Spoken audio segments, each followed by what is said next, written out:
প্রচন্ড গরমে এই রকম ভাবে মাছের ঝোল খেলে কিন্তু এক থালা ভাত অনায়াসে খাওয়া যাবে।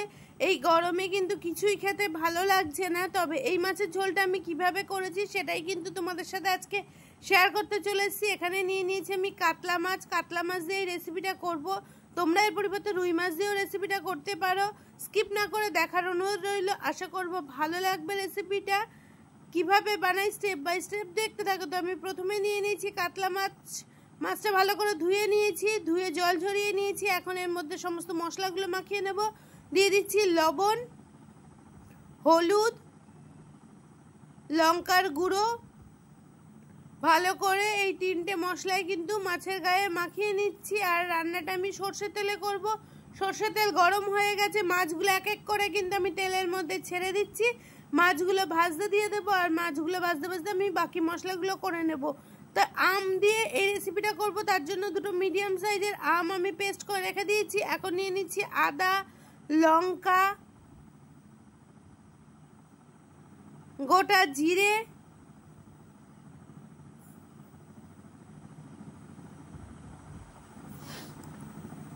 একটু দিলাম রাঁধুনি, আর একটু দিয়েছিলাম মৌরি, সেটা স্কিপ করে গেছি। সমস্ত কিছু দিয়ে মশলাটা আমি কিন্তু পেস্ট করে রেখে দিয়েছি। আর এদিকে আমার মাছগুলো এক পিঠ ভাজা হয়ে গেছে, উল্টো পিঠটা ভাজতে দিয়ে দিচ্ছি।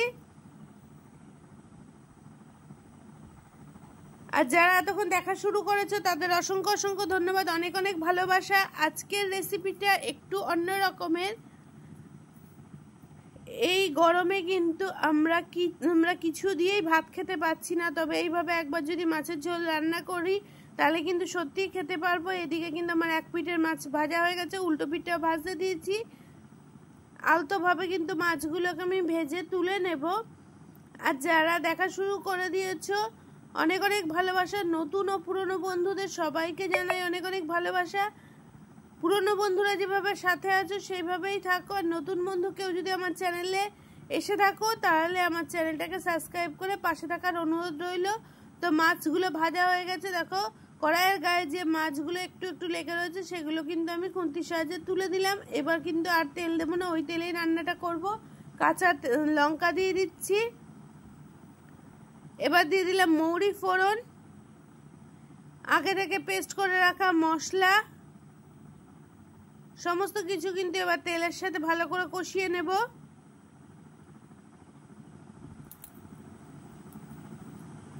মৌরি দিয়ে কিন্তু রান্না করলে এমনি মৌরিটা কিন্তু খুব ঠান্ডা, অবশ্যই কিন্তু উপকার হবে। আর এর মধ্যে আমি নুন আর হলুদ দিয়ে দিলাম। যা তীব্র গরম পড়েছে, শরীর যাতে ঠান্ডা রাখা যায় সেই রকম ভাবে হালকা পাতলা রান্নাগুলো করতে হবে। আর এবং তার মধ্যেই টেস্টি কিছু আনার চেষ্টা করতে হবে। তো মৌরিটা কিন্তু সত্যি গরমে খাওয়া খুব উপকার। মশলাগুলো কষানো হয়ে গেছে, এবার আগে থেকে যে আমি আমটা পেস্ট করে রেখে দিয়েছিলাম সে আমটা দিয়ে দিলাম। এই সময় কিন্তু কাঁচা আম দিয়ে ডাল বা কাঁচা আম দিয়ে যে কোনো রান্নাই কিন্তু একটু টক টক খেতে ভালো লাগে। এই গরমে একটু টক জিনিস দিয়ে কিন্তু ভাত খেতে বেশি ভালো লাগে। আবারও একটু হলুদ দিয়ে দিলাম। এবার ভালো করে আমি কষিয়ে নিচ্ছি, দেখো সমস্ত মশলাগুলোর সাথে, আমের সাথে।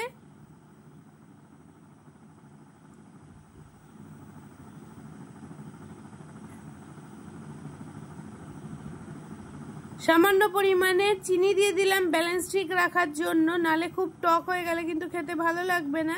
আর যারা মাছের ঝোলে চিনি খাও না তারা এটা স্কিপ করে যেতে পারো।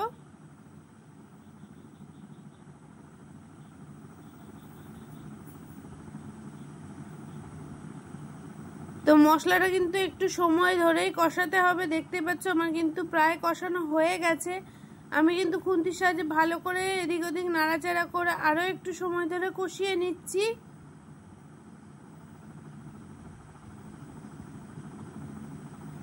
এবার গরম জল দিয়ে দিলাম। যে কোনো রান্নাতে গরম জল ব্যবহার করলে রান্নার ব্যালেন্স ঠিক থাকে। তো সমস্ত মশলাগুলো জলের সাথে ভালো করে মিশিয়ে নিচ্ছি।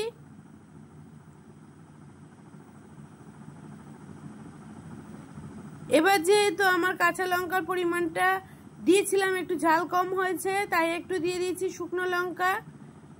দেখো আমার কিন্তু সাথে সাথে ঝোল টকবক করে ফোটা শুরু হয়ে গেছে। এবার দিয়ে দেবো এক এক করে মাছ। আর ঝোলটা যে যেরকম খাবেন সেই পরিমাণেরই দেবেন। আমাদের বাড়ির লোক সংখ্যা কম বলে আমি কিন্তু জল কম দিয়েছি, কারণ এখানে সেদ্ধ হওয়ার কোনো কিছুই ব্যাপার নেই। মাছটা এমনিতেই একটুখানি ফুটে উঠলেই সেদ্ধ হয়ে যায়।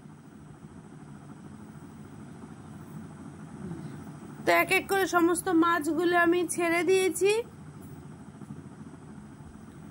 আর একটু মাছ দিয়ে ফুটে উঠলে কিন্তু আমার রান্নাটা প্রায় হয়ে যাবে। যে মাছের যে তেলটুকু ছিল ওটাও কিন্তু আমি রেসিপির মধ্যে দিয়ে দিলাম, এতে কিন্তু স্বাদটা আরো ভালো হয়ে যায়। মাছ ভেজে রাখলে তো তেল ছাড়েই। এবার ওপর থেকে দিয়ে দিলাম দুটো চেরা কাঁচা লঙ্কা, একটু ধনে পাতা,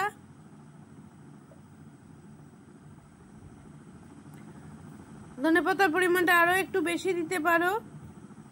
তা আমার কিন্তু রান্না প্রায় রেডি।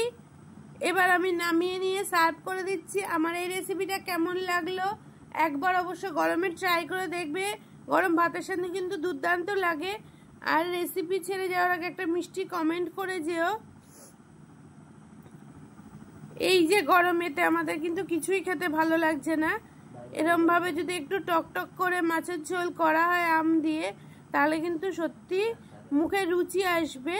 তো এইভাবে একবার ট্রাই করে দেখবে। আজকের মতো তোমাদের কাছ থেকে বিদায় নেব। আবারও দেখাবে নতুন কোনো রেসিপি বা ব্লগ ভিডিওর সাথে। ততদিন সবাই ভালো থেকো, সুস্থ থেকো আর সাবধানে থেকো, আমার সাথে থেকো।